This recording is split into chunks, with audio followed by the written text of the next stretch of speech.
ఢిల్లీలో జంతర్ మంతర్ దగ్గర తెలంగాణ ప్రభుత్వం రిలీవ్ చేసిన విద్యుత్ ఉద్యోగుల ధర్నా చేశారు.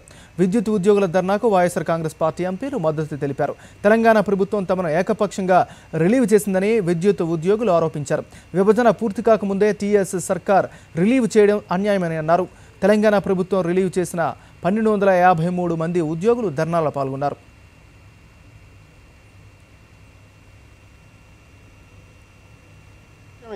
చాలా న్యాయమైన విషయం. వాళ్ళని 1252 మందిని ఉన్న పడాన్ని తీసిపానుకి రోడ్ల మీద వేసేస్తే న్యాయంగా ఉండాలి కదా. ఏదైనా ఒక ఆంధ్రప్రదేశ్ రీఆర్గనైజేషన్ యాక్ట్లో పొందుపరిచిన పద్ధతుల్లో నడవాలి వ్యవహారం అంతా. అట్లా కాకుండా ఉన్నట్లుండి 1252 మందిని తీసేసి అర్ధాంతరంగా వాళ్ళని అక్కడికి పోమంటే అక్కడ గవర్నమెంట్ అడ్మిట్ చేసుకోవడం లేదు.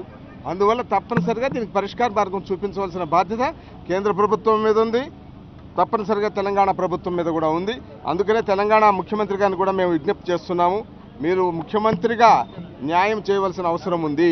రాష్ట్ర ప్రభుత్వాలలో ఉన్న ముఖ్యమంత్రులు వారి ఆధిపత్య పోరులో భాగంగా ఉద్యోగస్తులు అదే రకంగా సామాన్య ప్రజానికం చాలా ఇబ్బందులు పడుతుంది. దాంట్లో భాగమే ఈరోజు ఎలక్ట్రిసిటీ ఎంప్లాయీస్ బాధ.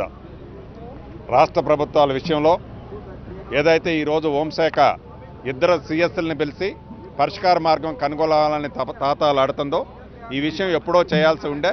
ఇప్పటికైనా రెండు రాష్ట్ర ప్రభుత్వాల అన్ని సమస్యలని వీలైనంత తొందరగా కేంద్ర ప్రభుత్వం జోక్యం చేసుకొని వాళ్ళిద్దరి మధ్య ఉన్న ఆధిపత్య పోరుని పక్కన పెట్టి సామాన్య ప్రజానికానికి ఉద్యోగస్తులకి ఇబ్బంది లేకుండా ఉండే విధంగా సమస్యల పరిష్కారం చేయాలని తెలంగాణ వైఎస్ఆర్ కాంగ్రెస్ పార్టీ తరఫున కేంద్ర ప్రభుత్వాన్ని డిమాండ్ చేస్తున్నాం.